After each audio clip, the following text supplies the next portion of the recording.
Big breaking news చూస్తున్నాం. Senior IAS officer Smita సబర్వాల్కు PC Ghose commission ఇక నోటీసులు జారీ చేసే పరిస్థితి కనిపిస్తుంది. ఇప్పటికే ఇక కాళేశ్వరం ప్రాజెక్టు విషయంలో దాదాపుగా విచారణ పూర్తి చేసినటువంటి గోస్ కమిషన్ మరొకసారి 22 నుంచి భారత్లకు సంబంధించి విచారణ చేపడుతుంది. ఇప్పటికే అటు కేసీఆర్ ఇక అదేవిధంగా హరీష్ రావుకు వీళ్ళకు కూడా సమాను జారీ చేసే అవకాశం కనిపిస్తుంది. మరొకసారి రీవెరిఫికేషన్ చేసుకున్నటువంటి పరిస్థితి కనిపిస్తుంది. ఎందుకంటే కాళేశ్వరంలో భారీ స్థాయిలోనే కుంభకోణం జరిగినటువంటి ఆ మేరకు ఇక కాంగ్రెస్ నేతల విచారణ మొదలైనట్టు తెలుస్తుంది. ఒక్కసారిగా ప్రస్తుతం ఈ అంశం చర్చనీయాంశంగా మారింది. సీనియర్ ఐఏఎస్ ఆఫీసర్గా పనిచేసినటువంటి స్మితా సబర్వాల్కి అయితే నోటీసులు జారీ చేసేందుకు పీసీ గోస్ కమిషన్ సిద్ధంగా ఉన్నట్టు తెలుస్తుంది. ఏదైతే కాళేశ్వరం ప్రాజెక్టు బారాజులపై విచారణలో భాగంగా జస్టిస్ పినాకి చంద్రఘోష్ కమిషన్ ఈ నెల 22 లేదా 23 నుంచి క్రాస్ ఎగ్జామినేషన్ ప్రక్రియను పునఃప్రారంభించనుంది. ఈ నెల 21న జస్టిస్ పీసీ ఘోష్ హైదరాబాద్ చేరుకొని నీటిపారుదల శాఖ అధికారులతో సమావేశం కానున్నారు. ఆ తర్వాత క్రాస్ ఎగ్జామినేషన్ ప్రక్రియను ప్రారంభించి తొలుత ఐఏఎస్ రిటైర్డ్ ఐఏఎస్ అధికారులను విచారించనున్నారు. నీటిపారుదల శాఖ ప్రత్యేక ప్రధాన కార్యదర్శిగా పనిచేసిన రిటైర్డ్ ఐఏఎస్లు ఎస్కే జోస్, రజిత్ కుమార్, ఇక కొంతకాలం ఇన్ఛార్జ్ కార్యదర్శిగా వ్యవహరించినటువంటి ఎవరైతే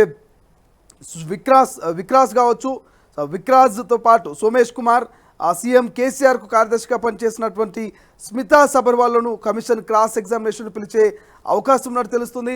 ప్రస్తుతం ఈ అంశం చర్చనీయాంశంగా మారింది. అదేవిధంగా మాజీ సీఎం కేసీఆర్ హరీష్కు కూడా నోటీసులు ఇచ్చే ఛాన్స్ ఉన్నట్టు పెద్ద ఎత్తున ప్రచారం జరుగుతుంది. ఇప్పటికే కేసీఆర్ హరీష్తో పాటు మాజీ ఐఏఎస్ సీనియర్ అధికారులను కూడా విచారణ చేపట్టారు. ఈ నెలాఖరులో కేసీఆర్ హరీష్ను క్రాస్ ఎగ్జామినేషన్ చేస్తున్నట్టుగా ప్రచారం జరుగుతుంది. ఒక్కసారి ఇదే అంశం మీద మా ప్రతినిధి రిపోర్టర్ రమేష్తో మాట్లాడదాం. ఒకసారి రమేష్తో మాట్లాడి పూర్తి సమాచారం తెలుసుకునేటువంటి ప్రయత్నం చేద్దాం. గోస్ కమిషన్ అయితే ఇక వేగవంతం చేసింది విచారణ, తిరిగి క్రాస్ ఎగ్జామినేషన్ చేసేందుకు కూడా సిద్ధమవుతున్నట్టు తెలుస్తుంది. ఈ వివాదంలో గతంలో పనిచేసినటువంటి సీనియర్ ఐఏఎస్ ఆఫీసర్ స్మితా సబర్వాల్ను కూడా ఇక విచారించే అవకాశం ఉంది. మరోసారి ఆమెకు నోటీసులు పంపించే ఛాన్స్ ఉన్నట్టు తెలుస్తుంది. ప్రస్తుతం మా ప్రతినిధి రమేష్ అందుబాటులో ఉన్నాడు. రమేష్, అసలు గోస్ కమిషన్ ఏం చేయబోతుంది? మరోసారి ఈ అంశం తెర మీదకి వచ్చినట్టు తెలుస్తుంది. గతంలో పనిచేసినటువంటి అధికారుల విషయంలో ఎటువంటి విచారణ ఉండబోతోంది? ఖచ్చితంగా కాళేశ్వరం ప్రాజెక్టు విచారణ అనేది తుది దశకు చేరుకుందని చెప్పవచ్చు. ఇప్పటికే మొత్తం ఈ కాళేశ్వరం ప్రాజెక్టు విషయంలో ఈఎన్సీలని, మాజీ ఈఎన్సీలని, అధికారులను కూడా ఇప్పటికే విచారణ కూడా చేపట్టడం జరిగింది. అయితే మొత్తం ఈ కాళేశ్వరం ప్రాజెక్టు విచారణ గడువు అనేది కూడా మరొక 2 నెలలు కూడా పొడిగించడం జరిగింది. డిసెంబర్ నాటికి పూర్తి చేసి కూడా ప్రభుత్వానికి నివేదిక అందించాల్సిందిగా కోవడం జరిగింది. అయితే ఈ నెల 21నే జస్టిస్ పీసీ ఘోష్ కూడా హైదరాబాద్ కు రానున్నారు. ఆ తర్వాత 22న నీటిపారుదల శాఖ అధికారులతో కూడా సమావేశం కానున్నారు. మొదటగా ఐఏఎస్ అధికారులని విచారణ క్రాస్ ఎగ్జామినేషన్ చేసిన తర్వాత త్వరలో కూడా ఈ కేసు విచారణలో తుది దశలో ఎవరైతే ఉన్నారో మాజీ సీఎం కేసీఆర్, అదేవిధంగా నీటిపారుదల శాఖ మంత్రిగా పనిచేసినటువంటి హరీష్ రావుకి ఇద్దరికి కూడా సమన్లు అందించే అవకాశం కనపడుతుంది. వారిని కూడా విచారణకు పిలిచే అవకాశం కనపడుతుందని చెప్పవచ్చు. మనం గత కొంతకాలంగా చూస్తున్నట్లయితే ఇప్పటికే కాంగ్రెస్ పార్టీ మంత్రులు కానీ చాలా వరకు కూడా ఈ కాళేశ్వరం ప్రాజెక్టు విచారణలో మొత్తం పెద్ద ఎత్తున అమ్ములు పేలుతాయని, ఖచ్చితంగా అరెస్టులు ఉంటాయని చెప్తున్నటువంటి పరిస్థితిలో కూడా ఈ విచారణను వేగవంతం చేసిందని చెప్పవచ్చు. 2 నెలల గడువు పెంచడంతో కాస్త ఆలస్యమైందని చెప్పవచ్చు. ఏదేమైనప్పటికీ కూడా ఈ నెల 22, 23 2 రోజుల పాటు జరిగే ఈ ఎగ్జామినేషన్ కి కూడా ఎవరైతే గతంలో ఇన్ఛార్జ్ కార్యదర్శిగా వ్యవహరించినటువంటి వికాస్ రాజ్ కానీ, సోమేష్ కుమార్, అదేవిధంగా సీఎం కేసీఆర్ కార్యదర్శిగా పనిచేసినటువంటి స్మితా సబర్వాల్ కూడా వీరు క్రాస్ ఎగ్జామినేషన్ కి హాజరయ్యే అవకాశం కనపడుతుంది. పూర్తిగా వీరిని విచారించిన తర్వాత కూడా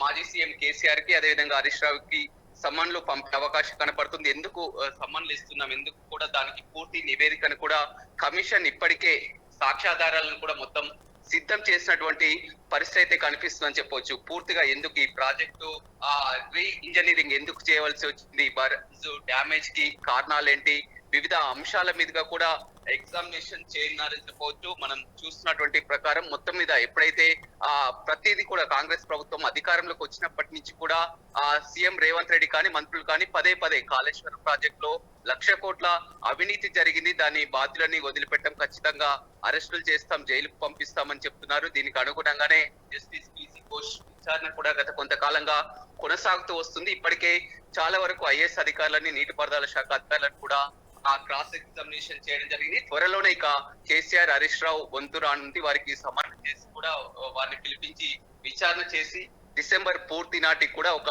నివేదిక పూర్తి చేయాలని కూడా చెప్పడం జరిగింది అని చెప్పుకోవచ్చు. శ్రీశైల్. ఎస్ సార్, దాంతోపాటు రమేష్, నిజంగానే క్రాస్ ఎగ్జామినేషన్ చేస్తే హరీష్ రావు అటు కేసీఆర్ స్పందించే అవకాశం ఉందంటారా? ఇందులో ఎంతవరకు సహకరించే అవకాశం ఉంటుంది అధికారులు? ఖచ్చితంగా, ఎందుకంటే ఇప్పుడు జస్టిస్ ఘోష్ అనేది విచారణ అనేది ఖచ్చితంగా విచారణకు వారు ఎందుకు హాజరు కావాలంటే పూర్తి సాక్ష్యాధారాలను సమన్ల రూపంలో అందించే అవకాశం ఉంది. ఖచ్చితంగా విచారణకు హాజరు కావాల్సిందని చెప్పవచ్చు. ఎందుకంటే కీలక సాక్ష్యాలను కూడా మొత్తం కూడా అన్నిటిని కూడా సేకరించినటువంటి పరిస్థితి కనిపిస్తుంది. ఇప్పటికే మొత్తం ఈ విచారణ కూడా ఒక తుది దశకు చేరుకుంది. అందుకు అనుగుణంగా కూడా ఆ ప్రాజెక్టును రీ ఇంజనీరింగ్ చేయడానికి కారణం ఏంటి, బ్యారేజ్ డ్యామేజ్ కావడానికి కారణం ఏంటి కూడా అన్ని వివరాలు కూడా కోరినటువంటి పరిస్థితులు కూడా ఇప్పటికే ఆ నీటిపారుదల శాఖ అధికారులు కానీ, ఈఎన్సీలు కానీ, మాజీ ఈఎన్సీలు కానీ పూర్తి స్థాయిలో కూడా మేము ఎప్పుడైతే ఆ పెద్దల డైరెక్షన్ లోనే పని చేశామని కూడా ఇప్పటికే ఆ జస్టిస్ ఘోష్ కూడా విన్నవించడం జరిగింది. మేమంతా కూడా ఎవరైతే అప్పుడు గతంలో ఉన్నటువంటి కేసీఆర్ కానీ, నీటిపారుదల శాఖ హరీష్ రావు వారు చెప్పిన ప్రకారమే నడుచుకున్నాము, అందుకు అనుగుణంగానే డిజైన్లు మార్చామని కూడా ఇప్పటికే వారు విన్నవించడంతో కూడా ఇక పూర్తి స్థాయిలో కూడా తుది దశలో వీరిద్దరిని విచారించే అవకాశం కనపడుతుంది. ఏదేమైనప్పటికీ కూడా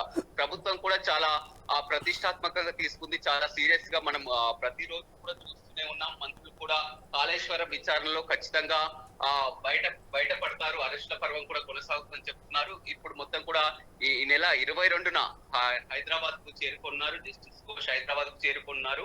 2 రోజుల పాటు క్రాస్ ఎగ్జామినేషన్ తర్వాత డిసెంబర్ మొదటి వారంలో వీరిని పిలిపించాలని కూడా చూస్తున్నటువంటి పరిస్థితి అయితే కనపడుతుందని చెప్పవచ్చు. Thank you Ramesh, thank you for update. ఇది ఓవరాల్గా కాళేశ్వరం ప్రాజెక్టుకు సంబంధించి ఒకసారిగా చర్చనీయాంశంగా మారింది. ఈ నెల 21 లేదా 22న పిసి ఘోష్ హైదరాబాద్ చేరుకుంటారు.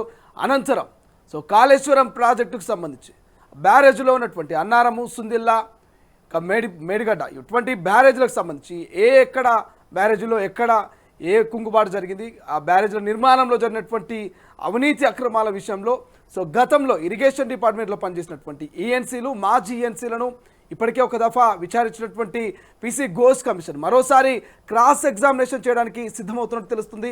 క్రాస్ ఎగ్జామినేషన్లో భాగంగా ఒక్కసారిగా ఈ క్రాస్ ఎగ్జామినేషన్కి సంబంధించి ఇప్పటికే క్రాస్ ఎగ్జామినేషన్లో భాగంగా మాజీ ఐఏఎస్ ఆఫీసర్లు, సీనియర్ ఐఏఎస్ ఆఫీసర్లందరినీ కూడా మరి నోటీసులు ఇచ్చేటువంటి ఛాన్స్ కనిపిస్తుంది. నోటీసులో భాగంగా స్మితా సబర్వాల్ని కూడా మళ్ళీ క్రాస్ ఎగ్జామినేషన్ చేసేటువంటి పరిస్థితి మనకు కనిపిస్తుంది. ఎందుకంటే గతంలో మాజీ ముఖ్యమంత్రి పర్సనల్ సెక్రటరీగా, పర్సనల్ కార్యదర్శిగా పనిచేసినటువంటి అధికారులు కావచ్చు, ఇరిగేషన్ డిపార్ట్మెంట్లో పనిచేసినటువంటి ఏఎన్సీలు కావచ్చు, వీళ్ళందరినీ కూడా క్రాస్ ఎగ్జామినేషన్ చేసేందుకు సిద్ధమవుతుంది. ఇక డిసెంబర్ మొదటి వారంలో అప్పటి నీటిపారుదల శాఖగా మంత్రిగా పనిచేసినటువంటి హరీష్ రావు కావచ్చు, మాజీ ముఖ్యమంత్రి కేసీఆర్ కావచ్చు, వీళ్ళిద్దరితో పాటు ఇతర అధికారులకు కూడా నోటీసులు అంటే సామాన్లు జారీ చేసే అవకాశం ఉంది. ఖచ్చితంగా ఒక రకంగా చెప్పాలంటే తుది దశకు పిసి ఘోష్ కమిషన్ విచారణ వచ్చినట్టు తెలుస్తుంది. దాదాపు 2 నెలల పాటు విచారణ చేసినటువంటి ఘోష్ కమిషన్ సమయం సరిపోక మళ్ళీ కొంత సమయాన్ని తీసుకుంది. ఈసారి ఖచ్చితంగా క్రాస్ ఎగ్జామినేషన్లో ఎటువంటి అవినీతి జరిగింది, ఎక్కడ డిజైన్లో లోపం జరిగింది, ఎక్కడ రీడిజైన్లు జరిగింది, ఎక్కడ ఎవరెవరి ప్రమేయం ఉంది అన్నటువంటి పూర్తి ఆధారాలతో పూర్తి డేటాను సేకరించి ఖచ్చితంగా ప్రభుత్వానికి నివేదికను సమర్పించేటువంటి అవకాశం కనిపిస్తుంది. ఇప్పటికే అఫిడవిట్ రూపంలో అంతా సిద్ధం చేసినట్టు తెలుస్తుంది పిసి ఘోష్ కమిషన్. ఈ నేపథ్యంలోనే ఇక మరి స్మితా సబర్వాల్ విషయంలో అసలు ఏం జరగబోతుంది? స్మితా సబర్వాల్ కూడా నోటీసులు ఇచ్చే అవకాశం ఉందా? మరి మాజీ ఐఏఎస్ ఆఫీసర్లు అదేవిధంగా ప్రస్తుత ఐఏఎస్ ఆఫీసర్లకు మరి ఎటువంటి ఉచ్చు బిగించబోతుంది కాళేశ్వరం అనేది ప్రస్తుతం చర్చనీయాంశంగా మారింది. ఘోష్ రావడంతోనే మరి క్రాస్ ఎగ్జామినేషన్ మొదలు కాబోతుంది. క్రాస్ ఎగ్జామినేషన్ అనంతరం ఖచ్చితంగా ఎవరైతే బాధ్యులు ఉంటారో ఆ బాధ్యులందరికీ కూడా మరి సామాన్లు జారీ చేసి వాళ్ళ అరెస్టుకు రంగం సిద్ధం చేసేటువంటి పరిస్థితి అయితే క్లియర్ కట్గా కనిపిస్తుంది. చూద్దాం మరి ఏం జరగబోతుంది ఏంటనేది. ఒక్కరని కాదు, చాలామంది ప్రమేయం ఉంది, చాలామంది అధికారులు తెలిసి తెలియక డైరెక్ట్గా ఇండైరెక్ట్గా ప్రతి ఒక్కరూ కాళేశ్వరం నిర్మాణంలో అయితే ఇక ప్రమేయం ఉంది కాబట్టి ప్రతి ఒక్కరిని ఎవరైతే కాళేశ్వరం అవినీతి అక్రమాలకు పాల్పడ్డారో కాళేశ్వరంకి సంబంధించి అటు డిపిఆర్ విషయంలో కావచ్చు, లేకపోతే దాని నిర్మాణ సమయంలో అబ్జర్వేషన్ కావచ్చు, వీటన్నిటి విషయంలో ఎవరి ఇన్వాల్వ్మెంట్ ఎక్కువగా ఉంది, ఎవరు ఆ కాళేశ్వరం నిర్మాణానికి సంబంధించి భారీ స్థాయిలో లోపాలు జరగడానికి కారణం అనేటువంటి అంశాన్ని ఇప్పటికే పిసి ఘోష్ కమిషన్ అయితే డెప్త్గా పూర్తి సమాచారాన్ని తెలుసుకుంటుంది, పూర్తి నివేదికను సిద్ధం చేస్తుంది. కాబట్టి సో చూద్దాం, మరోసారి విచారణ చేపట్టి క్రాస్ ఎగ్జామినేషన్ చేస్తే పిసి ఘోష్ కమిషన్ మరి ఏం నివేదిక తయారు చేయబోతుంది, ప్రభుత్వానికి ఏం సమర్పించబోతుంది అనేది. అసలైన తొలి వెలుగు. ఫాలో వాట్సాప్ @తొలి వెలుగు official.